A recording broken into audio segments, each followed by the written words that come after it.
విశ్వకర్మను మొట్టమొదటి వాస్తుశిల్పిగా భావిస్తారని డిఆర్ఓ నరసింహులు తెలియజేశారు.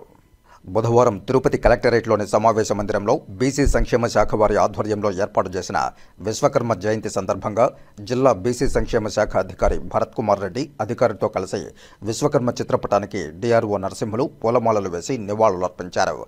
డిఆర్ఓ నరసింహులు మాట్లాడుతూ సృష్టికి ముందే విశ్వకర్మ జన్మించారని, సమాజానికి అవసరమైన వివిధ వృత్తులను సృష్టించారని, మొట్టమొదటి వాస్తుశిల్పిగా వారిని భావిస్తారని తెలిపారు.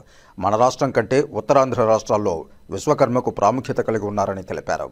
ప్రభుత్వ ఆదేశాల మేరకు విశ్వకర్మ జయంతిని రాష్ట్ర పండుగగా జరుపుకోవడం జరుగుతోందని తెలిపారు. విశ్వకర్మ జయంతి సందర్భంగా ప్రతి ఒక్కరూ పూజించడం వల్ల మంచి జరుగుతుందని తెలిపారు.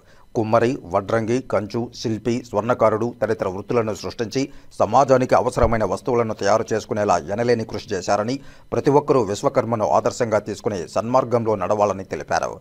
ఈ కార్యక్రమంలో కలెక్టర్ ఏవో, సిబ్బంది, బీసీ సంక్షేమ శాఖ అధికారులు తదితరులు పాల్గొన్నారు.